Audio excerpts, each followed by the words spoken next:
TV पर एक news report चल रही थी जिसमें अफ्रीका में एक नए वायरस के बारे में बात हो रही थी जिसे टी वायरस कहते हैं।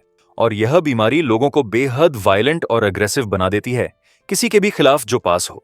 यह सुनकर एक लड़का न्यूज को लेकर परेशान हो जाता है, लेकिन उसका दोस्त उसे बताता है कि यह नॉर्मल बात है और उसे टेंशन नहीं लेनी चाहिए, और कहता है कि जब से यह टीवी पर आ चुका है तो शायद उनके पास ऑलरेडी वैक्सीन होगी। उसी पल हमारा प्रोटैगनिस्ट शाओयू समझ जाता है कि वो टाइम ट्रैवल करके वापस आ गया है। उस समय से पहले जब सब कुछ हो गया था, वो एक सिंपल वेयरहाउस वर्कर है, एक अनाथ, ना कोई कार ना कोई घर, बस हम जैसा एक एवरेज आदमी। तो वो अपना फोन उठाता है और याद करता है कि पहला आउटब्रेक बिल्कुल उसके शहर में हुआ था। वो जानता है कि ज़ॉम्बीज आज दिखाई देंगे, लेकिन असली आउटब्रेक सिर्फ 10 दिनों में होगा। तो उसके पास तब तक समय है। डेस्परेट होकर वो डिसाइड करता है कि वो सामान खरीदेगा और छुप जाएगा, लेकिन जल्दी ही अपना मन बदल लेता है, यह समझते हुए कि इससे प्रॉब्लम सॉल्व नहीं होगी। ऐसा इसलिए क्योंकि ज़ॉम्बीज इवॉल्व होने वाले हैं और इवेंचुअली तैरने तक में सक्षम हो जाएंगे।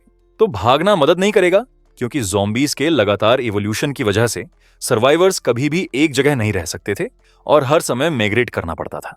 उसी पल वो घबराने लगता है और खुद से पूछता है कि क्या उसे फिर से पूरी जगह ज़ॉम्बीज वन से भागना होगा। लेकिन अचानक से हमारा प्यारा सिस्टम अपीयर्स और फोन होता है और हमारे प्रोटैगनिस्ट के साथ कनेक्ट होना शुरू करता है। स्क्रीन फिर कहती है कि सिस्टम को एक्टिवेट करने के लिए उसे पहले एक ज़ॉम्बी को हराना होगा। यह सोचकर हमारा लड़का समय बर्बाद नहीं करता और भागना शुरू कर देता है, जबकि याद करता है कि 2 लोग आज वॉलमार्ट में ट्रांसफॉर्म होने वाले हैं और पहला ट्रांसफॉर्मेशन वेयरहाउस में 5th फ्लोर पे होने वाला है। हॉलवे में पहुंचकर वो 2 बार नहीं सोचता और इमरजेंसी ग्लास तोड़ देता है और एक फायर एक्स पकड़ लेता है खुद को डिफेंड करने के लिए जो आने वाला है। तभी वो एक लड़की को हेल्प के लिए चिल्लाते हुए सुनता है और मैनेजर लू को पीछे रहने के लिए कहते हुए। शाओयू फिर तैयार हो जाता है, क्योंकि उसे याद है कि वेयरहाउस मैनेजर पहला विक्टिम था और अंदर एक पिंक हेयर्ड लड़की डेस्परेटली मैनेजर से भाग रही है जो ज़ॉम्बी में बदल गया था। लेकिन भाग दौड़ के बीच में बेचारी लड़की गिर जाती है और यह उसे एक काफी कॉम्प्लिकेटेड सिचुएशन में डाल देता है, क्योंकि ज़ॉम्बी करीब आ रहा था एक काटने के लिए। क्रीचर फिर उस पर झपटता है और वो घबरा जाती है और चिल्लाती है कि वो अभी जल्दी चेकआउट नहीं करना चाहती। लेकिन कुछ भी होने से पहले शाओयू एक पूरा एक्स स्विंग ज़ॉम्बी के सिर पर मारता है, लड़की को बिल्कुल आखिरी सेकंड में बचाता है और क्रीचर को एक ही हिट में हरा देता है। प्रोटैगनिस्ट को देखकर लड़की हैरान हो जाती है, क्योंकि अपैरेंटली वो उसे जानती है। सब कुछ के बाद हमारा प्रोटैगनिस्ट पूरी तरह थक गया था और अपनी सांस पकड़ने के बाद वो लड़की की तरफ हाथ बढ़ाता है और शाओ रान को फर्श से उठने के लिए कहता है। वो उसका हाथ पकड़ती है और कहती है कि वो सच में डर गई थी जो हुआ उससे, और पहले क्रीचर को हराने के साथ हमारे प्रोटैगनिस्ट का सिस्टम फाइनली एक्टिवेट हो जाता है। ये एक्सप्लेन करता है कि एक टीम बनाने के लिए हमारे हीरो को बहुत हाई स्कोर वाली लड़कियों को रिक्रूट करना होगा। तभी वो समझ जाता है कि शौरान उसकी टीम के लिए परफेक्ट कैंडिडेट है। यह सोचकर हमारा हीरो एक बार फिर लड़की का हाथ मांगता है। दोनों फिर सिस्टम एक्टिवेट करने के लिए हाथ पकड़ते हैं और फाइनली वो अपनी टीम बनाने की अथॉरिटी एक्टिवेट कर देता है। सिस्टमन शाओरन को एनालाइज करता है और दिखाता है कि उसका ओवरऑल स्कोर 95 है और उस स्कोर के साथ वो हमारे प्रोटैगनिस्ट की गॉडेसेस की टीम में आने में कामयाब हो जाती है। एक नई मेंबर पाने के रिवॉर्ड के रूप में उसकी सभी एट्रीब्यूट्स 2 गुना बढ़ गईं।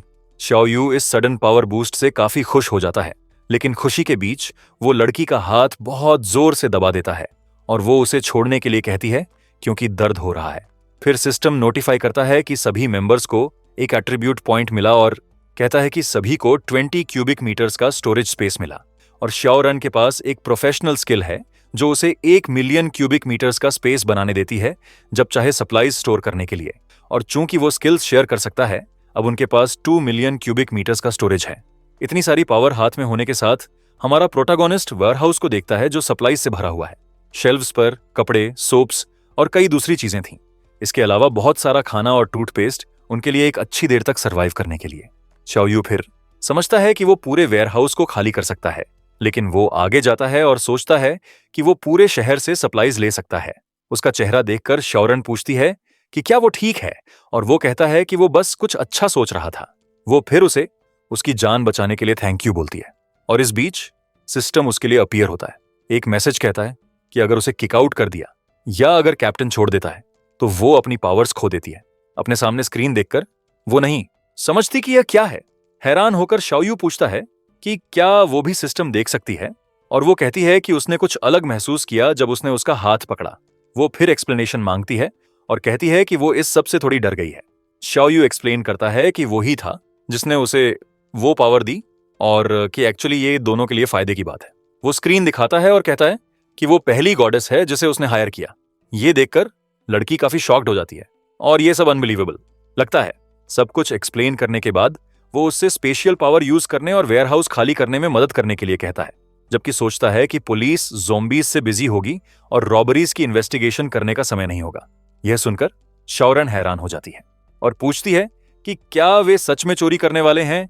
शाओयू जवाब देता है कि वो उसे कुछ भी करने के लिए फोर्स नहीं करेगा और अगर चाहे तो उसे टीम से किक कर सकता है। इसके अलावा और ज़ॉम्बीज अपीयर होंगे और सिविलाइजेशन खत्म होने वाली है और सरवाइव करने के लिए उन्हें जितना हो सके उतना सामान स्टॉक करना होगा। और पूछता है कि क्या वो सब कुछ फ्री में देना और खुद को खतरे में डालना प्रिफर करती है या अभी प्रिपेयर करना।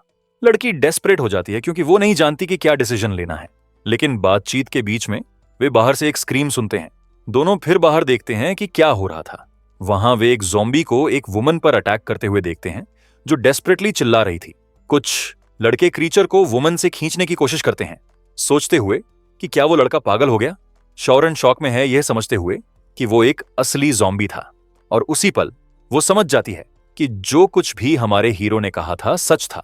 डिटर्मिन्ड होकर वो प्रोटैगनिस्ट की तरफ मुड़ती है और कहती है कि अब वो उस पर बिलीव करती है और वो कहता है कि ये सही डिसीजन है। अब सब कुछ सेटल हो जाने के साथ वो हमारा हीरो कहता है कि सप्लाईज पकड़ने का समय आ गया है और लड़की अग्री करती है। समय बर्बाद किए बिना वो पावर बॉक्स के पास जाता है और अपनी एक्स से उसे डिस्ट्रॉय कर देता है। वो सोचता है कि कैमरास बंद कर देना बेहतर है ताकि कोई पता ना लगा सके कि उन्होंने वहां क्या किया। फिर शाओरन हमारे लड़के से पूछती है कि उन्हें पहले क्या लेना चाहिए और वो खाने की तरफ इशारा करता है और कहता है कि पहली प्रायोरिटी खाने की सप्लाई को सिक्योर करना है। यह सोचकर वो अपना हाथ बॉक्सेस में से एक पर रखता है और अपनी कलेक्शन पावर यूज करता है। एक नीला पोर्टल फिर उनके सामने खुलता है और खाने के बॉक्स को अंदर खींचना शुरू कर देता है और पलक झपकते ही बॉक्स पूरी तरह से गायब हो जाता है। शाओरन प्रभावित हो जाती है और पूछती है कि कैसे कलेक्ट करना है और वो समझाता है कि उसे बस स्टोर करने के बारे में सोचना है। यह समझकर कि कैसे काम करता है वो खुशी से अपनी नई स्किल टेस्ट करने के लिए भागती है। वो खुश थी क्योंकि पहले सब कुछ गिनने में बहुत समय लगता था और अब उसने एक पल में कर दिया। और अपनी स्किल यूज करने के बाद वो कहती है कि उसे उम्मीद नहीं थी कि वे इतनी जल्दी सब कुछ लेंगे और यह शानदार था। शाओयू फिर उसे आगे बढ़ने और इंस्टेंट नूडल्स और ड्राइड मीट लेने के लिए बुलाता है। थोड़ी देर बाद उन्होंने वेयरहाउस में खाने की लगभग सभी शेल्व्स खाली कर दी थीं, लेकिन लड़की वार्न करती है कि स्किल मेंटल एनर्जी ड्रेन करती है और सब कुछ लेने से पहले वे थक सकते हैं। हमारा हीरो उससे अग्री करता है और कहता है कि उन्हें सबसे जरूरी चीजों को प्रायोरिटी देनी होगी। वो फिर नमक के बॉक्सेस की तरफ इशारा करता है जो उन्हें पहले लेना चाहिए, इसके एग्जाम्पल के रूप में। वो सोचता है कि अपोकलिप्स में नमक सोने के बराबर है क्योंकि इसके बिना लोग बहुत कमजोर हो जाते हैं। लेकिन अचानक एक पूरी शेल्फ एक विशाल बैंगनी पोर्टल में खिंच जाती है। हमारा लड़का इससे हैरान हो जाता है और सोचता है कि अभी क्या हुआ। लड़की फिर समझाती है कि उसने पूरी शेल्फ एक साथ लेने की कोशिश की और वो सच में काम कर गई। शाओयू खुश हो जाता है और शाओरान की इंटेलिजेंस की तारीफ करता है यह समझने के लिए और कहता है कि 10 मिनट्स में जगह खाली कर दो क्योंकि उन्हें दूसरी जगह जाना है। लेकिन उससे पहले वो पूछता है कि क्या वो फिर से डर गई, लेकिन लड़की मना कर देती है और कहती है कि वो उसके साथ रहते हुए डर महसूस नहीं करती और कहती है कि एक्चुअली यह सब बहुत रोमांचक है। इसके साथ वे बाकी सामान लेने के लिए अलग हो जाते हैं जबकि वो लग्जरी आइटम्स के पीछे जाता है। फिर दोनों एक साथ कई शेल्व्स कलेक्ट करने के लिए पावर यूज करना शुरू करते हैं और कुछ ही सेकंड्स में वे पूरे वेयरहाउस को पूरी तरह खाली करने में कामयाब हो जाते हैं। मेहनत के बाद दोनों फर्श पर पूरी तरह थके हुए बैठ जाते हैं, लेकिन लड़की एक की दिखाती है और कहती है कि पीछे फ्रीजर अब भी बाकी है। हमारा हीरो फिर कहता है कि वेयरहाउस मैनेजर से यही उम्मीद थी और उन्हें पहले आराम करने के लिए कहता है। दोनों फिर जारी रखने से पहले थोड़ा आराम करने के लिए बैठ जाते हैं। आराम करते हुए शाओरान पूछती है कि क्या वो उसे साथ ले जाएगा जब अपोकलिप्स शुरू होगा। हमारा लड़का फिर उसके माथे पर उंगली मारता है और कहता है कि बेशक वो अपनी पहली गॉडेस को साथ ले जाएगा। शुक्रगुजार होकर वो कहती है कि वो सब कुछ सुनेगी जो वो कहेगा और जो भी वो मांगेगा वो करेगी। थोड़ी देर बाद वे वेयरहाउस के कोल्ड स्टोरेज एरिया में जाते हैं। अंदर दोनों को बहुत ठंड लगती है और हमारे हीरो को अफसोस होता है कि उसने पहले विंटर क्लोथ्स नहीं पकड़े। लेकिन अचानक से एक अलार्म बजना शुरू हो जाता है सबको मॉल छोड़ने के लिए कहते हुए, और नोटिस में लिखा था कि सेकंड फ्लोर पर मत जाओ और इमरजेंसी एग्जिट्स यूज करो। लड़की चिंतित हो जाती है और प्रोटैगनिस्ट से पूछती है कि अब उन्हें क्या करना चाहिए। वो फिर उसका हाथ पकड़ता है और उसे बताता है कि घबराने की जरूरत नहीं, क्योंकि वे सेकंड फ्लोर से जा रहे हैं। भागते हुए वो सोचता है कि आज सिर्फ 2 ट्रांसफॉर्मेशंस हैं और उनमें से एक सेकंड फ्लोर पर है, और चूंकि ज़ॉम्बीज में अभी तक इन्फेक्ट करने की एबिलिटी नहीं है, तो सेकंड फ्लोर पर सिर्फ एक ज़ॉम्बी ही है। स्टेयर्स पर लोग घबराकर भागते हैं सेकंड फ्लोर पर, एक साइको के बारे में चिल्लाते हुए, जिसने 3 लोगों को पहले ही पकड़ लिया। एक लड़का उन्हें वार्न करता है कि नीचे मत जाओ, क्योंकि वो साइको एलिवेटर एंट्रेंस पर रास्ता रोक रहा है। खतरा देखकर हमारा हीरो शौरन को बताता है कि बहुत पास रहे ताकि वो भीड़ में खो ना जाए। वो अपने गोल पर फोकस्ड रहता है। लड़की फिर उससे अग्री करती है और उसका पीछा करती रहती है। इसके साथ दोनों भीड़ के बीच आगे बढ़ते हैं, जबकि हमारा लड़का उसे सावधान रहने के लिए कहता है। सेकंड फ्लोर पर पहुंचकर वे एक ज़ॉम्बी को एक व्यक्ति पर अटैक करते हुए देखते हैं, जबकि दूसरे भागते हैं। क्रीचर एक बेचारे लड़के को खा रहा था जो समय रहते नहीं भाग सका। हमारा हीरो सोचता है कि उसे चिंता करने की जरूरत नहीं, क्योंकि सबसे जरूरी चीज मैक्सिमम सप्लाईज लेना है। लेकिन भीड़ की वजह से इमरजेंसी एग्जिट पूरी तरह ब्लॉक था और लोग एक दूसरे को धक्का दे रहे थे। हालात देखकर वो कहता है कि वे वहां से नहीं जा सकते और दूसरा रास्ता चाहिए। तो वो 2 बार नहीं सोचता और विंडो की तरफ भागता है और एक बहुत मजबूत किक से वो ग्लास को कई टुकड़ों में तोड़ देता है। और बिना किसी डर के हमारा प्रोटैगनिस्ट सेकंड फ्लोर से कूद जाता है उन सबसे बचने के लिए। हमारा हीरो फिर बिना एक खरोंच के जमीन पर उतरने में कामयाब हो जाता है। वो फिर विंडो में लड़की से चिल्लाता है कि कूद जाओ और कहता है कि वो उसे पकड़ लेगा। थोड़ा सोचने के बाद शौरन हिम्मत जुटाती है जो उसने मांगा और 2 बार सोचे बिना सेकंड फ्लोर से खुद को फेंक देती है। हमारा प्रोटैगनिस्ट फिर बिना किसी मुश्किल के लड़की को अपनी बाहों में पकड़ने में कामयाब हो जाता है। वो सोचता है कि क्या वो सिस्टम एनहांसमेंट की वजह से इतनी हल्की है। लेडी उसे मदद के लिए थैंक यू बोलती है और हमारा हीरो कहता है कि यह कुछ नहीं था, जबकि सोचता है कि वो काफी नरम है। उसी पल पुलिस आखिरकार हालात संभालने के लिए मौके पर पहुंचती है। ऑफिसर्स हथियारों के साथ कार से बाहर आते हैं, मॉल में घुसने के लिए तैयार, और एक मेगाफोन के साथ उनमें से एक चिल्लाता है कि सब तुरंत मॉल खाली करें। यह देखकर हमारा लड़का कहता है कि उन्हें जल्दी करनी होगी क्योंकि शहर जल्द ही बंद हो जाएगा। वो फिर कहता है कि उनकी अगली मंजिल लियोन हॉय सुपरमार्केट है और कुछ समय बाद दोनों उस सुपरमार्केट के वेयरहाउस में पहुंचते हैं, लेकिन जगह ऑलरेडी खाली थी और शाओयू समझाता है कि असली वेयरहाउस सबर्ब्स में है।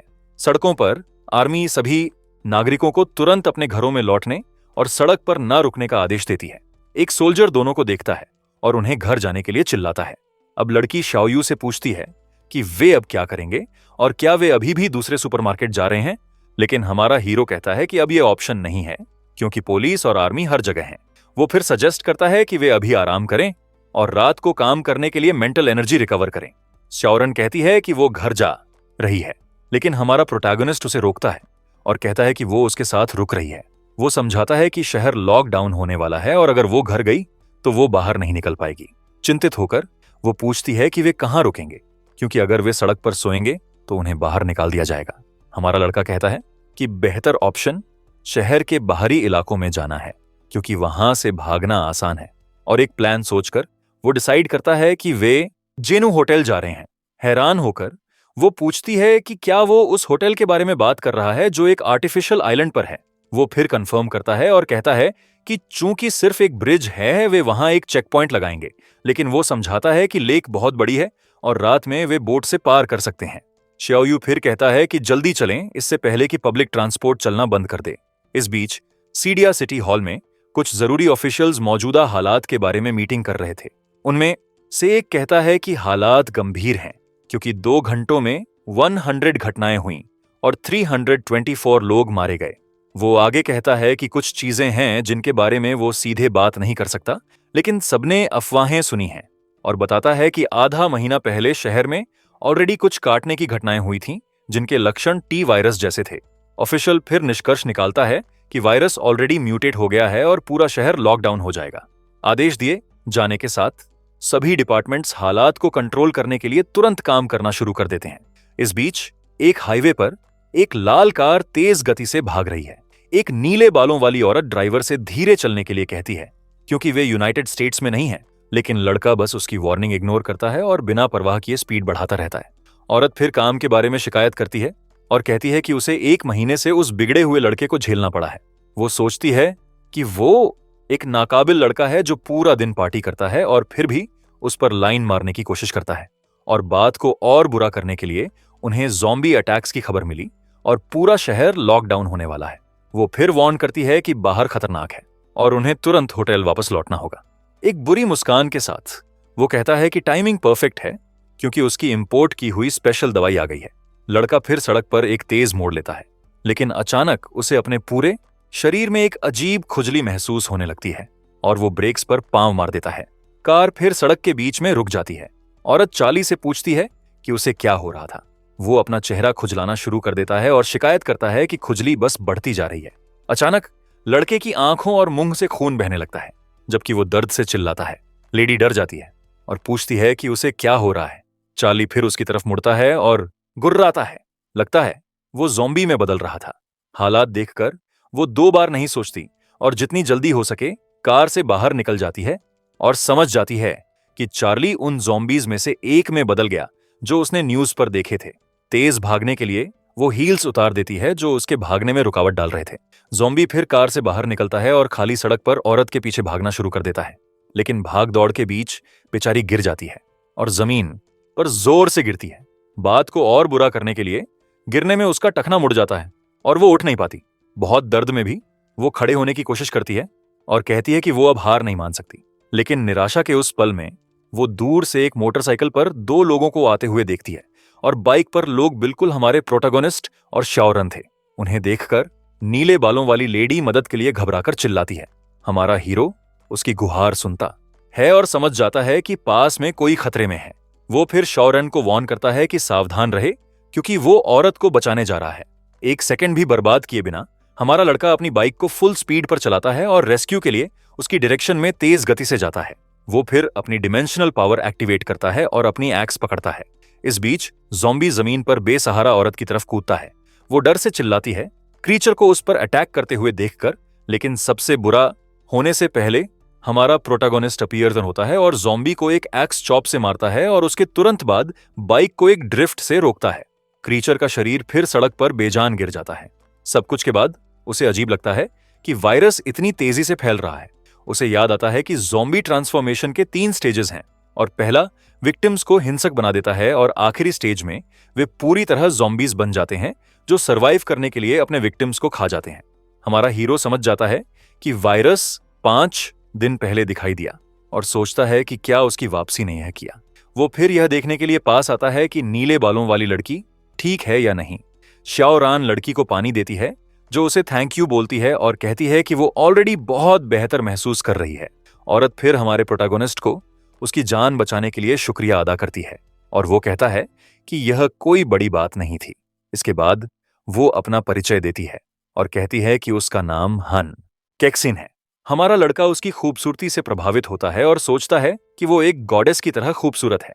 उत्सुक होकर वो पूछता है कि वो क्या काम करती है, अपने सिस्टम स्टैंडर्ड्स के बारे में ऑलरेडी सोचते हुए। हन कैक्सिन जवाब देती है कि वो एक एग्जीक्यूटिव सेक्रेटरी के रूप में काम करती है। यह सुनकर शाओयू खुश हो जाता है क्योंकि वो उसकी टीम के लिए परफेक्ट कैंडिडेट है। वो फिर कहता है कि उसे एक पल के लिए उसे टच करना होगा और उससे हिलने नहीं के लिए कहता है। हमारा प्रोटैगनिस्ट उसका हाथ लेता है और सिस्टम नई कैंडिडेट को एनालाइज करना शुरू कर देता है। एनालिसिस सफल होता है और हान कैक्सिन टीम में शामिल हो जाती है एट्रीब्यूट्स डबल होने के रिवॉर्ड के साथ। हमारा हीरो बहुत सेलिब्रेट करता है क्योंकि आज वो बेहद लकी है। वो सोचता है कि उसे उम्मीद नहीं थी कि वो अपनी गॉडेस टीम के लिए इतनी जल्दी 2 मेंबर्स रिक्रूट कर लेगा। हमारा हीरो फिर नई मेंबर के डिटेल्स देखने के लिए टीम इन्फो खोलता है। एक और अपग्रेड के साथ उसकी एट्रीब्यूट्स 4 गुना हो गई, जो अपोकलिप्स की शुरुआत के लिए बढ़िया है। हान कैक्सिन सिस्टम स्क्रीन्स देखकर हैरान रह जाती है और नहीं समझती कि क्या हो रहा है। शाओयू फिर शाओरान से नई मेंबर को सब कुछ एक्सप्लेन करने के लिए कहता है और वो मिशन एक्सेप्ट कर लेती है। जबकि वे बात करते हैं, हमारा प्रोटोगोनिस्ट समझ जाता है कि स्किल्स प्रोफेशन से जुड़ी होती हैं। सिस्टम फिर दिखाता है कि मेंटल चार्म टारगेट्स को साइकिकली कंट्रोल कर सकता है। हमारा हीरो खुश हो जाता है क्योंकि इस स्किल के साथ उसे अब सिटी ब्लॉकेड से डरने की जरूरत नहीं। पूरी एक्सप्लेनेशन सुनने के बाद हान कैक्सिन अवाक रह जाती है और यह सब उसे यकीन नहीं होता। वो फिर जमीन से उठती है और कहती है कि अब से वो उसकी टीम मेंबर्स में से एक है और कोऑपरेट करेगी। उसी पल एक गवर्नमेंट वार्निंग सभी नागरिकों को तुरंत घर लौटने का आदेश देती है। शाओयू फिर सजेस्ट करता है कि वे होटल में 2 रूम्स लें आराम करने के लिए और रात को काम करें। हान कैक्सिन बताती है कि चार्ली ने एक प्रेसिडेंशियल स्वीट बुक किया था और अब वे उसे ले सकते हैं। हमारा प्रोटैगोनिस्ट खबर से खुश है और शाओरान सेलिब्रेट करती है कि वो एक फैंसी स्वीट में रहने वाली है। हान कैक्सिन कहती है कि स्वीट कार्ड कार में है और उसे लेने के लिए भागती है। वो फिर अपने पुराने बॉस की लाल कन्वर्टिबल के अंदर ढूंढना शुरू करती है। वो फिर कुछ समझ जाती है। कार की कीज अभी भी इग्निशन में है। हान कैक्सिन फिर कार स्टार्ट करती है और एक मूवी के लायक मूव के साथ हमारे हीरो और शाओरन की तरफ स्पीड बढ़ाती है। वो उनके सामने एक ड्रिफ्ट के साथ कार रोकती है। कार का डोर एक क्लिक के साथ खुलता है। वो फिर कैप्टन और शाओरन को कार में बैठने और सीधे होटल जाने के लिए बुलाती है। हमारा प्रोटैगनिस्ट और चियाओ रैन उसकी ड्राइविंग स्किल से प्रभावित हो जाते हैं। सब बोर्ड पर होने के साथ वे अपनी मंजिल की तरफ सड़क पर तेजी से भागते हैं।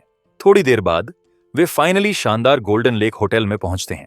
प्रेसिडेंशियल स्वीट में घुसते हुए जगह के साइज और लग्जरी को देखकर उनके मुंह खुले के खुले रह जाते हैं। शाओयू लड़कियों को बताता है कि वे मेन बेडरूम में रह सकती हैं और वो गेस्ट रूम में सोएगा। हन कैक्सिन फिर उन्हें पानी देती है और कहती है कि वो होटल के साथ सब कुछ संभाल लेगी। हमारा हीरो उसे थैंक यू बोलता है और उससे उसे रात होने पर जगाने के लिए कहता है क्योंकि उसे आराम करना है। हन कैक्सिन फिर शाओरान को पानी का ग्लास देती है जो काइंडनेस के लिए उसे धन्यवाद देती है और कुछ समय बाद रात फाइनली आ जाती है और चांद होटल को रोशन करता है। हन कैक्सिन फिर हमारे प्रोटैगनिस्ट के रूम में उसे जगाने के लिए जाती है। अभी भी नींद में हमारा हीरो अपनी आंखें खोलता है बिना पूरी तरह समझे कि क्या हो रहा है। वो उसे उठने और खाने के लिए कहती है क्योंकि शाओरान ऑलरेडी जागकर इंतजार कर रही है। शाओयू फिर उठता है और लिविंग रूम में जाता है जहां दोनों लड़कियां उसका इंतजार कर रही हैं।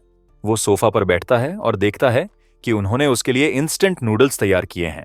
डिश विभिन्न इंग्रेडिएंट्स के साथ स्वादिष्ट दिख रही थी और अभी भी भाप निकल रही थी। हान कैक्सिन कहती है कि शहर मार्शल लॉ के अंदर है और इसीलिए होटल कंडीशन सीमित है। हमारा लड़का कहता है कि यह ठीक है और दोनों को मेहनत के लिए थैंक यू बोलता है। 10 मिनट्स बाद तीनों अपने प्लान के साथ आगे बढ़ने के लिए होटल छोड़ देते हैं। बाहर शाओरन नोटिस करती है कि होटल ब्रिज पूरी तरह ब्लॉक कर दिया गया है, लेकिन शाओयू उन्हें बताता है कि चिंता ना करें और बस उसका पीछा करें। और रास्ते में वे पैसेज ब्लॉक करते हुए कई आर्म्ड सोल्जर्स से मिलते हैं। एक गार्ड फिर तीनों को रोकता है और उन्हें तुरंत होटल वापस लौटने का आदेश देता है। हमारा हीरो फिर कहता है कि वो हाई कमांड से एक इन्वॉय है और एक जरूरी मिशन के लिए निकलने की जरूरत है। सोल्जर फिर चार्म स्किल से प्रभावित हो जाता है जो हमारे प्रोटैगनिस्ट ने गेन की थी। वो फिर दूसरे गार्ड्स की तरफ मुड़ता है और उन्हें तीनों को जाने देने का आदेश देता है क्योंकि वे हाई कमांड लीडर्स हैं। पैसेज क्लियर होने के साथ वे ब्लॉकेड को बिना किसी प्रॉब्लम के पार करते हैं। एक सोल्जर तीनों के लीडरशिप लेवल के बारे में पूछता है और उसका साथी उसे चुप रहने के लिए कहता है। कार में वापस वे रात के अपने अगले ऑब्जेक्टिव की तरफ सड़क पर तेजी से भागते हैं। शाओरन हैरान होकर पूछती है कि वे हाई कमांड के इनवॉइस कब बने। हमारा प्रोटैगनिस्ट कहता है कि वो बाद में एक्सप्लेन करेगा और अभी के लिए इसे सीक्रेट रखने के लिए कहता है। हान कैक्सिन जीपीएस देखती है और पूछती है कि क्या वे स्लॉटर हाउस जा रहे हैं। वो कंफर्म करता है और कहता है कि एपोकलिप्स में ताजा मांस रेयर है और स्पेशल स्टोरेज में खराब नहीं होता। रास्ते में वे एक आर्मी टैंक से गुजरते हैं लेकिन रोके नहीं जाते। हमारा लड़का समझ जाता है कि वे किसी अर्जेंट मिशन पर होंगे, इसलिए उन्हें नहीं रोका। वे फाइनली जिनसिंग स्लॉटर हाउस में पहुंचते हैं, सदर्न सिटी का सबसे बड़ा, लेकिन उन्हें सिक्योरिटी गार्ड्स रोक लेते हैं, यह कहते हुए कि जगह मिलिट्री ने ले ली है। हमारा हीरो फिर अपनी माइंड कंट्रोल स्किल एक बार फिर यूज करने की तैयारी करता है। गार्ड उनसे अपना काम बताने के लिए चिल्लाता है और अगर उनके पास परमिशन नहीं है तो जाने का आदेश देता है। अचानक सिक्योरिटी गार्ड्स में से एक खाली नजरों से कुछ नहीं देखते हुए जम जाता है। वो फिर मुड़ता है और अपने साथी का चेहरा पकड़ता है जो हालात नहीं समझता। गार्ड शर्माता है और पूछता है कि वो उस लवर स्ट्रक चेहरे के साथ क्या कर रहा है, लेकिन अचानक से कंट्रोल्ड सिक्योरिटी गार्ड अपने कॉली गाय की नाक पर जोर से हेडबट मारता है। बेचारा लड़का हिट से खून बहती नाक के साथ जमीन पर गिर जाता है और दोनों जमीन पर बेहोश हो जाते हैं। दूसरे गार्ड सोचते हैं कि क्या वे ज़ॉम्बीज में बदल गए, लेकिन उनमें से एक कहता है नहीं। लेकिन जब उनमें से एक मदद करने जा रहा था वो भी बीच में ही जम जाता है और 2 बार सोचे बिना वो अपने बगल में खड़े गार्ड को हेडबट मारता है और कुछ ही सेकंड्स में सभी गार्ड्स जमीन पर बेहोश हो गए। तीनों फिर सभी सिक्योरिटी गार्ड्स को नॉकड आउट देखकर सीन को ऑब्जर्व करते हैं। शाओरन कंफ्यूज्ड हो जाती है और पूछती है कि वहां एग्जैक्ट में क्या हुआ। हमारा प्रोटैगनिस्ट फिर हान कैक्सिन की गार्ड्स के साथ शानदार काम के लिए तारीफ करता है। वो कॉम्प्लीमेंट के लिए उसे थैंक यू बोलती है और कैप्टन की मदद करने के लिए खुशी से मुस्कुराती है। लेकिन अचानक और सिक्योरिटी गार्ड्स ये देखने के लिए अपीयर होते हैं कि वहां क्या हो रहा था। वे चिल्लाते हैं और पूछते हैं कि वे कौन हैं और स्लॉटर हाउस में क्या कर रहे हैं। हालात देखकर हान केक्सिन अपनी स्किल यूज करती है और दोनों गार्ड्स को कंट्रोल करती है और उसके कंट्रोल में दोनों लड़ने लगते हैं। कुछ ही सेकंड्स में दोनों ऑलरेडी जमीन पर बेहोश हो गए, बिना लड़ने का मौका मिले। ये सब हान केक्सिन की शानदार मेंटल चार्म स्किल का काम था। वो फिर कहती है कि अब से कैप्टन इन चीजों को उस पर छोड़ सकता है। सभी गार्ड्स हारने के साथ हमारा हीरो लड़कियों को अंदर जाने के लिए बुलाता है। तीनों फिर आखिरकार मांस की सप्लाईज लेने के लिए स्लॉटर हाउस में घुसते हैं। अंदर शाओरन खुशी से कोल्ड स्टोरेज डोर की तरफ इशारा करती है और समय बर्बाद किए बिना वो भागने लगती है, लेकिन वो उसे रोकता है और याद दिलाता है कि उन्हें पहले विंटर क्लोथ्स लेने होंगे। हमारा लड़का फिर हान केक्सिन को कोल्ड स्टोरेज के बाहर वॉच पर रहने के लिए कहता है। विंटर क्लोथ से खुद को इक्विप करने के बाद वे ठंडी जगह में घुसते हैं। अंदर वे मांस का ढेर पाते हैं और च्याओ रन चिल्लाती है कि वे अमीर हैं। हमारा हीरो कहता है कि यह कुछ नहीं है और वे आज कम से कम 8 स्लॉटर हाउसेस रेड करेंगे। खुश होकर वो श्याओ रैन को शुरू करने के लिए बुलाता है और वो और मीट लेने के लिए मुश्किल से इंतजार कर सकती है। लड़की फिर अपनी स्किल यूज करना शुरू करती है और जगह के सभी मांस के पीसेस लेती है और वो ऑलरेडी उन सभी स्वादिष्ट डिशेस की कल्पना करती है जो वो उस सारे मांस के साथ बना सकेगी। दूसरे रूम में वे एक शेल्फ पर स्पाइसेस के कई जार्स पाते हैं। हमारा प्रोटैगनिस्ट फिर उसे थोड़ा आराम करने के लिए कहता है क्योंकि पीछे अभी भी बीफ है। बाहर वो हान केक्सिन से पूछता है कि क्या कुछ हुआ और वो गारंटी देती है कि सब ठीक है। वो सोचता है कि उसकी एट्रीब्यूट्स और मेंटल चार्म स्किल के साथ कुछ भी बुरा नहीं होगा, लेकिन अचानक एक ज़ॉम्बी उनके पीछे अपीयर होता है बिना उनके नोटिस किए। क्रीचर फिर एक डरावनी चीख निकालता है और अटैक करने की तैयारी करता है। हमारा हीरो ज़ॉम्बी को पहले के गार्ड्स में से एक के रूप में पहचानता है और हान केक्सिन को सावधान रहने के लिए वार्न करता है। ज़ॉम्बी फिर उनकी तरफ कूदता है। हालात देखकर हान केक्सिन अपनी मेंटल चार्म स्किल एक्टिवेट करती है और एक सिंपल कमांड के साथ वो ज़ॉम्बी को हवा में पूरी तरह रोक देती है। कंट्रोल्ड ज़ॉम्बी फिर चारों तरफ देखना शुरू करता है, यह नहीं समझता कि क्या हो रहा है। हान केक्सिन के कंट्रोल में ज़ॉम्बी टेबल पर रखे एक क्लीवर के पास आता है। वो फिर वेपन पकड़ता है। क्रीचर फिर क्लीवर उठाता है और खुद पर अटैक करने की तैयारी करता है और बिना हिचकिचाए ज़ॉम्बी आखिरी ब्लो देने की तैयारी करता है। वो फिर क्लीवर को अपने माथे के बीचों बीच जोर से गाड़ देता है। क्रीचर फिर खुद को खत्म करने के बाद जमीन पर बेजान गिर जाता है और ज़ॉम्बी वहीं फर्श पर वेपन अपने सिर में फंसे हुए पड़ा रहता है। हमारा प्रोटैगनिस्ट हान केक्सिन के उसे भी कंट्रोल करने की पॉसिबिलिटी को लेकर चिंतित हो जाता है, लेकिन वो खुद को आश्वस्त करता है, यह याद करते हुए कि अगर वो छोड़ देता है तो सब अपनी पावर्स खो देते हैं। इस बीच श्याओ रन हमारे हीरो की एक्स स्टोर करने के लिए अपनी पावर यूज करती है। हान केक्सिन अपनी दोस्त की स्पेशल स्टोरेज की सुविधा से प्रभावित होती है। हमारा लड़का फिर हान केक्सिन को एक पल के लिए बात करने के लिए बुलाता है। वो पास आती है और पूछती है कि प्रॉब्लम क्या है और कैप्टन क्या चाहता है। हमारा प्रोटैगनिस्ट फिर उससे एक बहुत अजीब और असामान्य रिक्वेस्ट करता है। वो उससे मेंटल चार्म यूज करने और उसे कंट्रोल करने की कोशिश करने के लिए कहता है। हान केक्सिन वार्न करती है कि उसने खुद मांगा है और बाद में उसे ब्लेम ना करे। वो फिर अपनी स्किल एक्टिवेट करती है और उसकी आंखें एक तेज बैंगनी रोशनी से चमकती हैं। हमारा प्रोटैगनिस्ट पावर से हिट होता है और महसूस करता है कि उसका दिमाग इन्वेड हो रहा है। अचानक वो खुद को एक बिल्कुल अलग और अनजान मेंटल स्पेस में पाता है। वहां वो खुद को एक बड़ी ताकत से देखा जाता हुआ देख सकता है और हान केक्सिन की विशाल इमेज उसके सामने अपीयर स्कोर होती है, एक ऑर्डर देने के लिए तैयार। वो फिर हमारे हीरो को तुरंत कूदने का आदेश देती है, लेकिन उसके कंट्रोल में भी हमारा प्रोटैगनिस्ट नहीं हिलता और वहीं खड़ा रहता है। हान केक्सिन हैरान हो जाती है यह देखकर कि उसकी स्किल उस पर काम नहीं की। हमारा हीरो फिर मुस्कुराता है और अपने शक की पुष्टि होने से राहत महसूस करता है। वो समझाता है कि चूंकि उसकी एट्रीब्यूट्स एम्पलीफाई हो गई थीं, वो उसे कंट्रोल नहीं कर सकती। टेस्ट के बाद वो श्याओ रन को बीफ लेना जारी रखने के लिए बुलाता है। अब रात में तीनों शहर के थ्रू सप्लाईज कलेक्ट करने के अपने मिशन को जारी रखते हैं। वे उस रात लगभग 10 विभिन्न साइजेस के स्लॉटर हाउसेस विजिट करने की प्लान बनाते हैं, लेकिन अचानक वे पुलिस ऑफिसर्स से घिर जाते हैं जो उन्हें हाथ ऊपर करने के लिए चिल्लाते हैं। ऑफिसर चिल्लाता है कि हाथ ऊपर करें वरना वो बिना हिचकिचाए गोली मार देगा। वो फिर पूछता है कि क्या उनके साथी हैं और तुरंत उन्हें बाहर बुलाने का आदेश देता है। हमारा हीरो उसे रिलैक्स करने के लिए कहता है क्योंकि वे भी वहां बिजनेस पर हैं। वो फिर अपनी मेंटल चार्म स्किल एक्टिवेट करता है और उसकी आंखें तेजी से चमकती हैं। ऑफिसर पूरी तरह हिप्नोटाइज हो जाता है और हमारा प्रोटैगनिस्ट समझाना शुरू करता है कि उन्हें स्लॉटर हाउस में एक अजीब रॉबरी के बारे में रिपोर्ट मिली और कहता है कि गार्ड्स बेहोश हो गए जब उन्होंने उन्हें देखा और उनसे पूछताछ नहीं कर सके। कंट्रोल्ड ऑफिसर यह जानकर हैरान हो जाता है कि कोल्ड स्टोरेज लूट ली गई। हमारा प्रोटोगोनिस्ट फिर कहता है कि उसके पास ऑलरेडी कुछ लीड्स हैं, लेकिन ऑफिसर को जानने की अनुमति नहीं है। परफेक्ट एक्सक्यूज के साथ तीनों ऑफिसर्स को गुड बाय कहते हैं और अपने रास्ते चले जाते हैं। वे कार में बैठते हैं और लोकेशन छोड़ देते हैं, गार्ड्स को पीछे छोड़कर। ऑफिसर फिर रेडियो पकड़ता है और रिपोर्ट करता है कि स्लॉटर हाउस पर इन्वेजन हुआ। प्लान काम करने के साथ वे और सप्लाईज की तलाश में सड़क पर तेजी से भागते हैं। शाओरान सेलिब्रेट करती है कि अब वे फ्रीली जगहों को रेड कर सकते हैं। तीनों फिर धोंग स्लॉटर हाउस में पहुंचते हैं और मीट लेने के लिए तैयार हो जाते हैं। एक और स्लॉटर हाउस खाली करने के बाद वे अगली लोकेशन के लिए निकलते हैं और इस तरह वे पूरी रात एक स्लॉटर हाउस से दूसरे में जाते रहते हैं। धोंग में वे 45 टन्स पोर्क लेने में कामयाब होते हैं। सिन में स्टॉक के लिए 15 टन्स बीफ थी और वॉन में खत्म करने के लिए उन्होंने 6 टन्स मटन और लिया। रात के अंत में उनके पास स्पेशल वेयरहाउस में स्टोर किया गया मांस का एक विशाल पहाड़ था। श्योरान कैलकुलेट करती है कि उन्होंने 550 टन्स पोर्क, 120 बीफ और 45 मटन कलेक्ट किया। हमारा हीरो कहता है कि वे और लोगों को रिक्रूट करने वाले हैं और मांस की वो मात्रा अभी काफी नहीं है, और कहता है कि उन्हें आराम करने के लिए वापस जाना होगा और फ्रोजन वर्कशॉप्स को बाद में रेड करना होगा। होटल में वापस तीनों एक बहुत व्यस्त रात के बाद रिलैक्स करने की तैयारी करते हैं। हमारा प्रोटोगोनिस्ट फिर शरीर की थकान धोने के लिए शावर लेता है। जैसे ही वो शावर से बाहर आता है, शाओरान उसे कुछ फ्रोजन बन्स खाने के लिए बुलाती है और लिविंग रूम में दोनों लड़कियां उसके लिए खाना तैयार रखकर और अच्छी खुशबू आती हुई इंतजार कर रही हैं।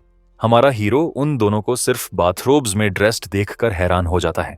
उसे फिर याद आता है कि उसे स्पेशल वेयरहाउस खोलने के लिए अपनी बेस्ट फिजिकल कंडीशन बनाए रखनी होगी। हमारा हीरो फिर टेम्पटेशन से बचने की कोशिश करता है, जबकि लड़कियां उसे खाने के लिए बुलाती हैं। उन्हें पता नहीं कि वो एक अलग तरह के स्नैक का इच्छुक है। अगले दिन सीडिया ऑलरेडी लगातार बढ़ते केओस में डूब गया था। कमांड सेंटर में वायरस के बढ़ने के बारे में न्यूज आनी बंद नहीं हो रही थी। रिपोर्ट्स ने शहर के सभी हिस्सों में इन्फेक्टेड लोगों के तेजी से फैलने की जानकारी दी। एक ऑफिशियल बताता है कि टी वायरस म्यूटेट हो गया और अब मरे हुओं को जीवित कर सकता है। दूसरा पूछता है कि क्या सिटी एच से मदद के लिए रीइंफोर्समेंट्स आए हैं, लेकिन उसे बताया जाता है कि सिटी एच में भी वायरस वेरिएंट्स हैं और रीइंफोर्समेंट्स वापस मुड़ गए। इसके अलावा वे 10 स्लॉटर हाउसेस से 700 टन्स मांस की अजीब चोरी की रिपोर्ट करते हैं। गुस्से में गवर्नर उन्हें सिक्योरिटी कैमरा फुटेज दिखाने का आदेश देता है और वो सोचता है कि वो सारा मांस कहां गया और गार्ड्स ने अजीब तरीके से व्यवहार क्यों किया। उत्सुक होकर वो उन 3 स्पेशल एजेंट्स की बैकग्राउंड के बारे में पूछता है जो अपीयर हुए। गवर्नर ये जानकर हैरान होता है कि उसे भी उस जानकारी तक पहुंच नहीं है। वो फिर उन्हें यह पता लगाने का आदेश देता है कि तीनों एजेंट्स शहर में कहां रुके हैं और पर्सनली उन्हें कालाइत देखने जाने की तैयारी करता है, लेकिन उसे एक इमरजेंसी मीटिंग के बारे में नोटिफाई किया जाता है। वो फिर अपना मन बदलता है और पहले अजीब बिहेवियर वाले गार्ड से पूछताछ करने का आदेश देता है, लेकिन रिपोर्ट बताती है कि ज्यादातर गार्ड्स ने खुद को खत्म कर लिया और सिर्फ 3 बचे। गवर्नर अपनी मुट्ठी कसकर बांधता है, हालात के साथ अपनी निराशा दिखाते हुए, और गुस्से में वो सोचता है कि शहर किस तरह की परेशानी में फंस गया है। इस बीच लग्जरी होटल में जिंदगी बहुत शांत लग रही थी। हमारा प्रोटोगोनिस्ट जागता है और समझ जाता है कि वो सुबह 5 बजे से दोपहर 3 बजे तक सोया। वो फिर स्ट्रेच करता है और डिसाइड करता है कि उसे और सप्लाईज लेने के लिए जल्द निकलना होगा। हमारा हीरो फिर उस रूम में जाता है जहां दोनों लड़कियां साथ सो रही थीं। दोनों गहरी नींद में थीं, एक दूसरे को गले लगाए और शीट से ढकी हुई। हमारा लड़का फिर दोनों को जगाने के लिए शीट पकड़ता है और एक पुल के साथ वो उनसे शीट खींच लेता है और उन्हें जागने के लिए चिल्लाता है, लेकिन दोनों को वहां लेटे देखकर वो शर्मा जाता है और हकलाता है, यह नहीं जानता कि क्या कहे। और हान कैक्सिन फिर जागती है और अपनी आंखें मलती है, अभी भी नींद में, और वो कैप्टन से पूछती है कि समय क्या हुआ है, बिना हालात को समझे। शौरन भी जागती है और सोचती है कि सुबह इतनी जल्दी कैसे आ गई। अचानक पिंक हेयर्ड लड़की गिर जाती है और अपनी दोस्त के ऊपर गिरती है। हान कैक्सिन फिर अपनी दोस्त के गालों को दबाती है और उसे ऑलरेडी जागने के लिए चिल्लाती है। शर्मिंदा होकर हमारा हीरो दोनों को उठने का आदेश देता है और कहता है कि वो पहले तैयार होने जा रहा है। थोड़ी देर बाद तीनों लिविंग रूम में हैं जब अचानक डोरबेल बजती है।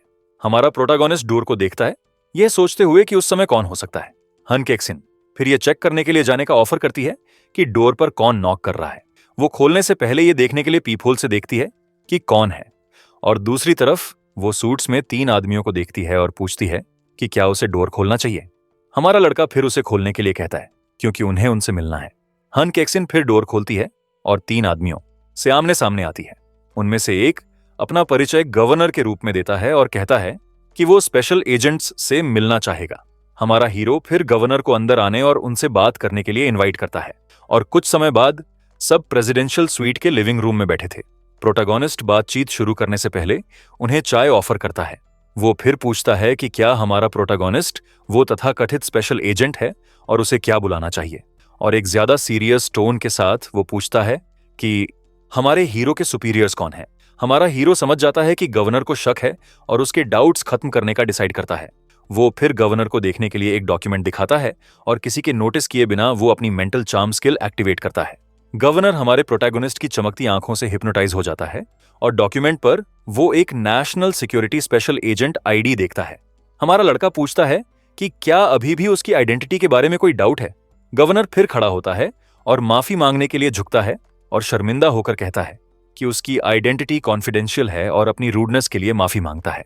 लड़कियां चुपचाप हंसती हैं और सोचती हैं कि हमारे हीरो की ट्रिक हमेशा काम करती है। हालात रिजॉल्व होने के साथ हमारा प्रोटैगोनिस्ट कहता है कि अब कोई चिंता नहीं है। वो फिर स्लॉटर हाउस में रॉबरी की इन्वेस्टिगेशन जारी रखने के लिए एक स्पेशल पास मांगता है। पास के साथ वे बिना प्रॉब्लम्स के दिन के दौरान सप्लाईज कलेक्ट कर पाएंगे। गवर्नर अग्री करता है और स्पेशल एजेंट को एक पल वेट करने के लिए कहता है। कार में वापस तीनों और रिसोर्सेज की तलाश में शहर के थ्रू तेजी से भागते हैं और हमारा हीरो खुश होता है क्योंकि अब सप्लाई कलेक्शन बहुत आसान हो गई। सड़क पर वे नोटिस करते हैं कि सड़कों पर और सोल्जर्स पेट्रोल कर रहे हैं। हमारा हीरो फिर निष्कर्ष निकालता है कि वायरस म्यूटेशन तेज हो रहा है और शहर गिर जाएगा। एक दूसरी लोकेशन में दो सोल्जर्स एक वेयरहाउस के एंट्रेंस की पहरेदारी करते हैं। अचानक दोनों चमकती आंखों के साथ जगह पर जम जाते हैं और मेंटल कंट्रोल में वे हर जगह शूटिंग करना शुरू कर देते हैं। लोकेशन पर सिक्योरिटी कैमरास शॉट से पूरी तरह डिस्ट्रॉय हो जाते हैं। दूसरे गार्ड्स अपीयर होते हैं और कंट्रोल्ड सोल्जर्स को शूटिंग करने से रोकने की कोशिश करते हैं, लेकिन यह बहुत अच्छे से काम नहीं करता लगता और कंट्रोल्ड सोल्जर्स अपने साथियों को पीटना शुरू कर देते हैं, हर किसी को नॉकआउट करते हुए जिसने उन्हें रोकने की कोशिश की। और खत्म करने के लिए दूसरा कंट्रोल्ड सोल्जर दूसरे गार्ड को चेन में पंच मारता है और फाइनली कंट्रोल्ड सोल्जर्स एक दूसरे को मारना शुरू करते हैं और खुद नॉकआउट हो जाते हैं। उसके बाद हमारा प्रोटैगनिस्ट पास आता है और कहता है कि वहां काम हो गया। हमारा हीरो फिर शौरन को 3 ट्रक स्टोर करने का आदेश देता है और हान कैक्सिन से वेपन्स लेने के लिए कहता है।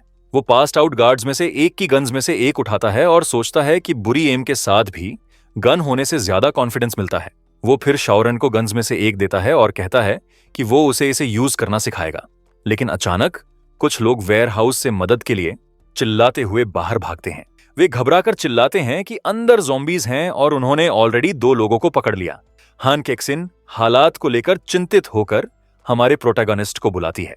वो फिर दोनों को उसका पीछा करने का आदेश देता है और वेयर हाउस में भागता है। अंदर वे कई लोगों को भागते हुए और दूसरों को ऑलरेडी जमीन पर गिरे हुए देखते हैं।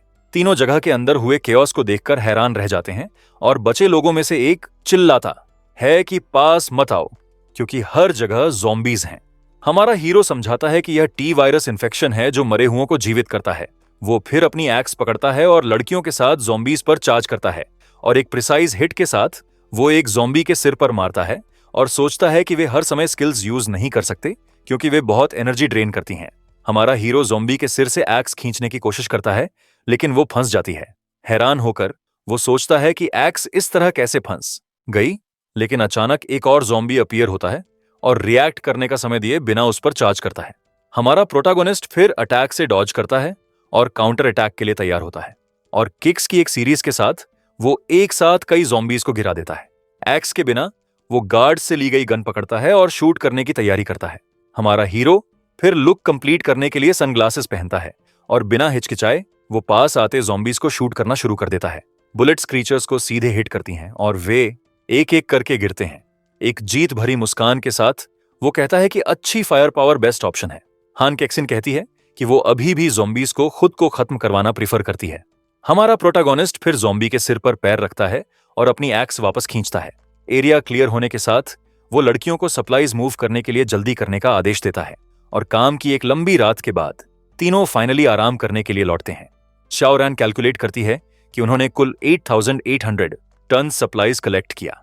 हमारा हीरो शहर को ऑब्जर्व करता है और उनका इंतजार कर रहे भविष्य पर विचार करता है। वो जानता है कि सिटी एस बहुत ज्यादा देर तक नहीं टिकेगा। और याद करता है कि अपने पिछले जीवन में शहर अपोकलिप्स के छठे दिन गिर गया था। लेकिन वो समझ जाता है कि शहर गिरने के बाद गवर्नमेंट बहुत सारी सप्लाईज के साथ भाग जाएगी।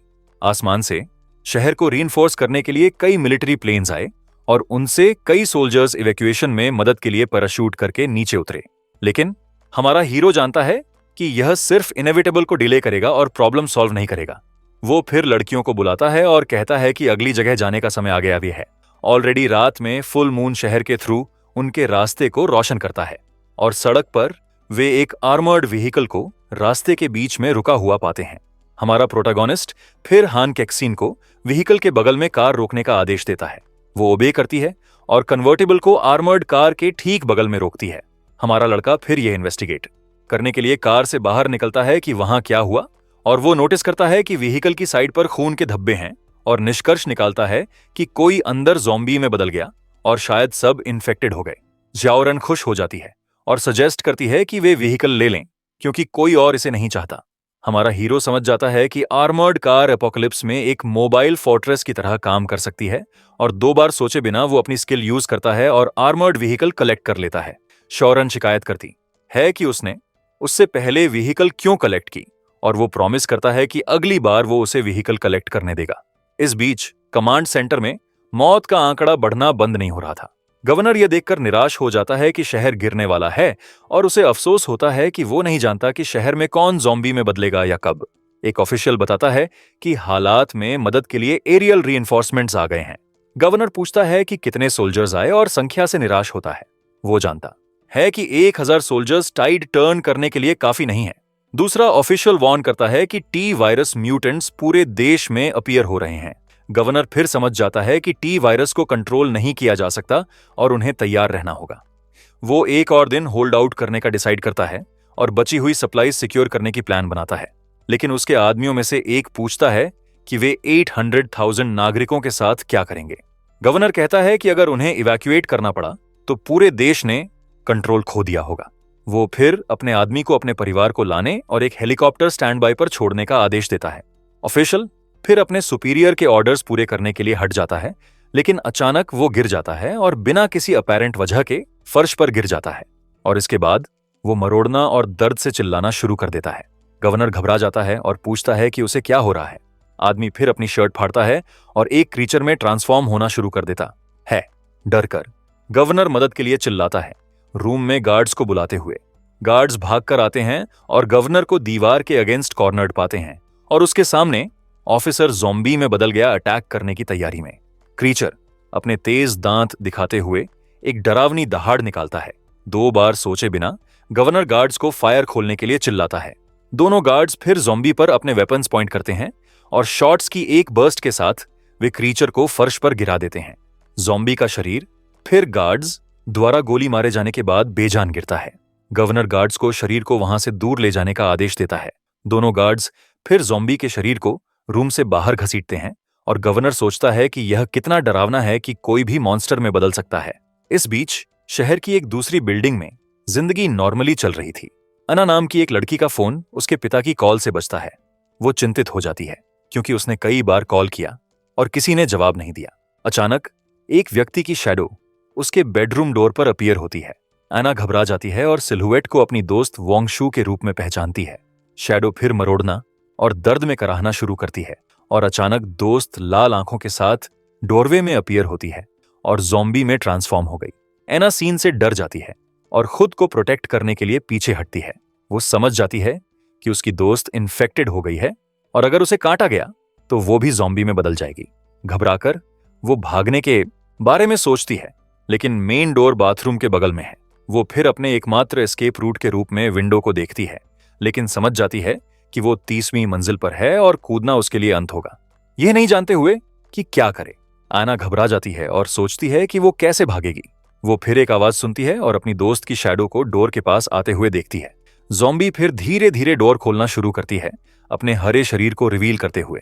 एना डर जाती है, यह समझते हुए कि क्रीचर रूम में घुसने वाली है। घबराकर वो डिसाइड करती है कि उसे जितनी जल्दी हो सके छुपना होगा। वो फिर वार्डरोब को अपने एकमात्र हाइडिंग ऑप्शन के रूप में देखती है और 2 बार सोचे बिना वो भागती है और क्लोजेट के अंदर छुप जाती है। ज़ॉम्बी फिर रूम में घुसती है और चारों तरफ चलना शुरू कर देती है और वो आगे पीछे चलती है जैसे कुछ ढूंढ रही हो। क्रीचर फिर क्लोजेट के सामने रुकती है और एक धीमी गुर्राहट निकालती है। एना डर से कांप रही है और कोशिश करती है कि कोई आवाज ना करे ताकि डिस्कवर ना हो जाए। वो फिर डिसाइड करती है कि उसे पुलिस को कॉल करना होगा और मदद मांगनी होगी, लेकिन पैनिक के बीच उसे याद आता है कि उसने अपना फोन काउच पर छोड़ दिया और ज़ॉम्बी क्लोजेट के सामने खड़ी होने के साथ वो सोचती है कि क्या वो वहीं मर जाएगी। इस बीच बिल्डिंग के पार्किंग गराज में जिंदगी नॉर्मली चल रही लग रही थी। हमारा हीरो जागता है और समझ जाता है कि ऑलरेडी शाम के 7 बज गए हैं और बहुत बेहतर महसूस करता है। वो फिर डिसाइड करता है कि मूव करने और सप्लाई कलेक्शन जारी रखने का समय आ गया है, लेकिन उसके बगल में वो श्याओ रान को सोते हुए और अपने ड्रीम्स में खाने के बारे में बात करते हुए देखता है। वो सोचता है कि उसकी मेंटल स्ट्रेंथ कम है और उसे थोड़ा और सोने देने का डिसाइड करता है। और उसके बगल में हान कैक्सिन भी एक लंबे दिन के बाद आराम कर रही थी, लेकिन अचानक एक आवाज पार्किंग गराज में हमारे प्रोटैगनिस्ट का ध्यान खींचती है। वो हान कैक्सिन को वार्न करता है कि कुछ हो रहा है और उससे शॉरन की देखभाल करने के लिए कहता है, और समय बर्बाद किए बिना वो इन्वेस्टिगेट करने के लिए आवाज की तरफ भागता है। वहां वो एक औरत को ज़ॉम्बीज के झुंड से घिरे हुए पाता है। औरत दहशत से चिल्लाती है जब ज़ॉम्बीज उसे पकड़ते हैं और अटैक करना शुरू करते हैं। हमारा हीरो सीन और लोकेशन पर ज़ॉम्बीज की संख्या से हैरान रह जाता है। वो समझ जाता है कि ऑलरेडी ज़ॉम्बी हॉर्ड्स हैं और शहर जल्द गिर जाएगा। औरत उनसे गुजारिश करती है कि उसे खत्म कर दें और उसकी पीड़ा समाप्त करें, और वादा करती है कि वो बाद में उनकी रक्षा करने के लिए एक भूत बन जाएगी। हमारा प्रोटैगनिस्ट फिर अपना वेपन निकालता है और उस क्रूरता को खत्म करने की तैयारी करता है। औरत मरने से पहले अपनी आखिरी ताकत के साथ हमारे हीरो को धन्यवाद देती है और शॉट्स की एक बर्स्ट के साथ वो उसकी और आसपास के ज़ॉम्बीज की पीड़ा समाप्त कर देता है। लड़कियां शॉट्स सुनती हैं और हालात को लेकर चिंतित होकर कैप्टन को बुलाती हैं। वे हमारे हीरो को ज़ॉम्बी हॉर्ड से भागते हुए देखकर हैरान रह जाती हैं। वो फिर भूखे क्रीचर्स से बचने के लिए कार के ऊपर कूद जाता है। ज़ॉम्बीज एक डरावनी दहाड़ निकालते हैं और कार पर अटैक करने की तैयारी करते हैं। शाओ रैन क्रीचर्स को अपनी तरफ आते देखकर डर से चिल्लाती है। हमारा प्रोटैगनिस्ट फिर एक घूमती हुई किक देता है और एक साथ कई ज़ॉम्बीज को मारता है। एक सिंगल हिट के साथ वो उन सबके सिर फाड़ने में कामयाब हो जाता है और पावरफुल अटैक के बाद ज़ॉम्बी हेड्स हवा में उड़ते हैं। तीनों फिर उस ज़ॉम्बी से भरी जगह से भागने की तैयारी करते हैं। हमारा हीरो राहत महसूस करता है और कहता है कि अच्छा है कि उसकी एट्रीब्यूट्स एनहांस हो गई थी। हान कैक्सिन पूछती है कि क्या हुआ, और वो उसे यकीन दिलाता है कि अब सब ठीक है। वो फिर उन्हें निकलने का आदेश देता है क्योंकि समय खत्म हो रहा है, और तीनों और सप्लाईज और एक सेफ जगह की तलाश में रात के थ्रू तेजी से भागते हैं। तीनों जलते हुए शहर के थ्रू ज़ॉम्बीज से भागते हुए तेजी से भागते हैं। हमारा हीरो जीपीएस चेक करता है और कहता है कि हालात लगातार गंभीर होते जा रहे हैं। वो फिर लड़कियों को वार्न करता है कि अपनी सारी मेंटल एनर्जी खर्च ना करें और अगर थकान महसूस हो तो तुरंत आराम करने के लिए कहता है। थोड़ी देर बाद वे शहर छोड़ते हैं और सड़क पर आ जाते हैं। हमारा प्रोटैगनिस्ट कैलकुलेट करता है कि वे 14,000 टन से ज्यादा मांस लेने में कामयाब रहे। वो समझ जाता है कि हार्वेस्ट अच्छा था, लेकिन 15 घंटों के बाद सब थक गए हैं। अचानक वे सड़क के बीच में दूर एक एक्सप्लोजन देखते हैं और एक टैंक में एक सोल्जर पास आते ज़ॉम्बी हॉर्ड पर शूट करता है। हमारा हीरो समझ जाता है कि वायरस शहर के थ्रू गंभीर रूप से फैल रहा है। वो फिर डिसाइड करता है कि होटल वापस जाना और थोड़ा आराम करना बेहतर है। प्लान सेट होने के साथ वे प्रेसिडेंशियल स्वीट वापस सड़क पर तेजी से भागते हैं और एक लंबी ट्रिप के बाद वे फाइनली सुरक्षित रूप से होटल पहुंचते हैं। हमारा प्रोटैगनिस्ट फिर सबको तैयार होने और जल्दी आराम करने का आदेश देता है। तीनों फिर आखिरकार थोड़ा रिलैक्स करने के लिए अपने रूम्स में घुसते हैं। क्लोजेट में छुपी एना पड़ोसियों को सुनती है और जलन होती है क्योंकि वे फ्रीली निकल सकते हैं। वो शिकायत करती है कि वो पूरी रात बिना खाने पानी के फंसी रही और उसे बहुत बुरी तरह बाथरूम जाने की जरूरत है। घबराकर लड़की किसी से उसे बचाने के लिए गुजारिश करती है क्योंकि उसे लगता है कि वो जल्दी चेकआउट करने वाली है। सीन फिर अगले दिन शिफ्ट होता है और ऑलरेडी दोपहर के 4 बज गए हैं। हमारा प्रोटैगनिस्ट आखिरकार काम की एक लंबी रात के बाद जागता है और थकान से जम्हाई लेता है। फिर शाओ रैन हमारे हीरो को बुलाती है और विंडो की तरफ इशारा करती है जो कई मिलिट्री व्हीकल्स दिखा रही है। हमारा लड़का फिर यह देखने के लिए विंडो पर जाता है कि शहर में क्या हो रहा था। वहां से वे कई आर्मी आर्मर्ड व्हीकल्स को होटल की स्ट्रीट से गुजरते हुए देख सकते हैं। इसके साथ वो निष्कर्ष निकालता है कि सिटी ब्लॉकेड फेल हो गया और लोग ऑलरेडी भाग रहे हैं। हमारा हीरो सोचता है कि दंगे इनेविटेबल हैं और सब कुछ जल्दी हो रहा है। वो फिर उन्हें पहले खाने के लिए कहता है और कहता है कि जरूरत पड़ने पर वे बाद में शहर इवैक्यूएट करेंगे। बगल के अपार्टमेंट में एना बातचीत सुनती है और इवैक्यूएशन की खबर से हैरान हो जाती है। लड़की निराश हो जाती है, ये समझते हुए कि अगर पड़ोसी चले गए तो वो अपनी उम्मीद खो देगी। वो अफसोस करती है कि गन शॉट्स ने ज़ॉम्बीज की गुर्राहटों को दबा दिया और वो फंसे रहना और बर्दाश्त नहीं कर सकती। बाहर तीनों अपार्टमेंट 801 छोड़ने और इवैक्यूएशन शुरू करने की तैयारी करते हैं। तीनों फिर अपार्टमेंट छोड़ते हैं और चुपचाप हॉलवे में चलना शुरू करते हैं। क्लोजेट में एना निराश हो जाती है और डिसाइड करती है कि उसे वहां से निकलना होगा, वरना वो हमेशा के लिए अकेली रहेगी। इस बीच ज़ॉम्बी वोंग शू बाथरूम में घुसती है और शावर हैंडल से टकरा जाती है। पानी फिर गिरना शुरू हो जाता है और क्रीचर कंफ्यूज्ड हो जाती है, यह नहीं समझती कि क्या हो रहा है। एना आवाज सुनती है और समझ जाती है कि उसकी ट्रांसफॉर्म हुई दोस्त बाथरूम में बिजी है। परफेक्ट मौका देखकर वो आखिरकार एक एस्केप मैनेज करने के लिए क्लोजेट से बाहर भागती है। रास्ते में लड़की अपने एस्केप में डिस्ट्रैक्शन के लिए यूज करने के लिए एक ब्लैंकेट पकड़ने में भी कामयाब हो जाती है। क्रीचर आवाज सुनती है और यह देखने के लिए डोर से झांकती है कि रूम में क्या हो रहा है। लड़की को भागते देखकर ज़ॉम्बी एरिक सिनीद नेवोनी एक डरावनी चीख निकालती है और फुल स्पीड पर उसका पीछा करती है। आना फिर मुड़ती है और क्रीचर को स्लो डाउन करने के लिए ब्लैंकेट को जोर से उसके ऊपर फेंक देती है। ज़ॉम्बी अंधी होने के साथ वो घबराकर मदद के लिए चिल्लाती हुई अपार्टमेंट से बाहर भागती है। हॉलवे में तीनों चीखें और तेजी से पास आती फुटस्टेप्स की आवाज सुनते हैं। ब्लॉन्ड लड़की फिर हॉलवे में अपीयर होती है, पूरी निराशा में उनकी तरफ भागती हुई, और ठीक पीछे शीट से ढकी ज़ॉम्बी हॉल में पीछा जारी रखती है। एना फिर हमारे हीरो से टकराती है और घबराकर चिल्लाती है कि वहीं एक ज़ॉम्बी है। हमारा हीरो फिर समझ जाता है कि ये हेलुसिनेशन नहीं था और पड़ोसी सच में ज़ॉम्बी में बदल गई। वो पूछता है कि वो एक अंधे ज़ॉम्बी से क्यों भाग रही है और ब्लॉन्ड लड़की की इंटेलिजेंस की तारीफ करता है। क्रीचर फिर हॉलवे में खड़ी रहती है, कुछ नहीं समझती कि क्या हो रहा था। हमारा लड़का कहता है कि उन्हें सोल्जर्स को बुलाना चाहिए क्योंकि क्रीचर अभी भी काफी खतरनाक है। हान केक्सिन फिर सिचुएशन रिजॉल्व करने का ऑफर करती है और कैप्टन से इसे उस पर छोड़ने के लिए कहती है, लेकिन वो उसे रोकता है क्योंकि इससे सब कुछ गंदा हो जाएगा और उन्हें होटल वापस आने की जरूरत पड़ सकती है। वो फिर सजेस्ट करता है कि क्रीचर खुद कूद जाए और लड़कियों को आइडिया शानदार लगता है। ब्लॉन्ड लड़की हैरान हो जाती है और यकीन नहीं करती कि वे ज़ॉम्बी को खुद कूदने के लिए चाहते हैं। समय बर्बाद किए बिना हान केक्सिन क्रीचर को कंट्रोल करने के लिए अपनी मेंटल चार्म स्किल एक्टिवेट करती है। ज़ॉम्बी एक बैंगनी ऑरा से घिर जाता है और नई मेंबर के पूरे कंट्रोल में आ जाता है। कंट्रोल्ड क्रीचर फिर मुड़ती है और हॉलवे विंडो की तरफ चलना शुरू करती है और लेडी के कंट्रोल में क्रीचर धीरे धीरे अपनी आखिरी मंजिल की तरफ चलती है। ब्लॉन्ड लड़की मुंह खुला का खुला खड़ी रहती है, यकीन नहीं करती कि वो अपने सामने क्या देख रही थी और 2 बार सोचे बिना क्रीचर जोर से कूदती है और विंडो ग्लास को हजारों टुकड़ों में तोड़ देती है। क्रीचर का शरीर फिर बिल्डिंग से गिरता है और एक बहुत तेज आवाज के साथ जमीन पर गिरता है। ब्लॉन्ड लड़की पूछती है कि क्या हुआ और सोचती है कि क्या वे वर्ड से रियलिटी कंट्रोल करते हैं। हमारा हीरो समझ जाता है कि ब्लॉन्ड लड़की भी बहुत प्रिटी है और उसकी टीम के लिए परफेक्ट है। वो फिर लड़की से पूछता है कि सब कुछ होने से पहले उसका प्रोफेशन क्या था। एना जवाब देती है कि वो होटल के कसिनो में एक क्रूपिये के रूप में काम करती थी जहां वे रुके थे। हमारा लड़का फिर उससे नहीं हिलने के लिए कहता है और यह देखने का डिसाइड करता है कि सिस्टम प्रोफेशन को रिकॉग्नाइज करता है या नहीं। वो फिर उसके शोल्डर्स को टच करता है और गॉडेस टीम बनाने के लिए अपनी अथॉरिटी एक्टिवेट करता है। सिस्टम नई कैंडिडेट को एनालाइज करना शुरू करता है, यह देखने के लिए कि वो रिक्वायरमेंट्स फिट करती है या नहीं। लड़की एक गोल्डन लाइट से घिर जाती है जबकि सिस्टम एनालिसिस फिनिश करता है और सक्सेसफुली एना टीम में शामिल हो जाती है और सबकी एट्रीब्यूट्स एक बार फिर डबल हो जाती हैं। हमारा हीरो सेलिब्रेट करता है क्योंकि उसे उम्मीद नहीं थी कि इतना स्पेसिफिक प्रोफेशन रिकॉग्नाइज होगा। एना फिर सिस्टम स्क्रीन देखती है और यह जानकर हैरान हो जाती है कि सभी मेंबर्स के पास एक लकी आइटम हो सकता है। हमारा लड़का खुश होता है क्योंकि उसकी स्किल बिल्कुल वही है जो उन्हें अभी चाहिए थी।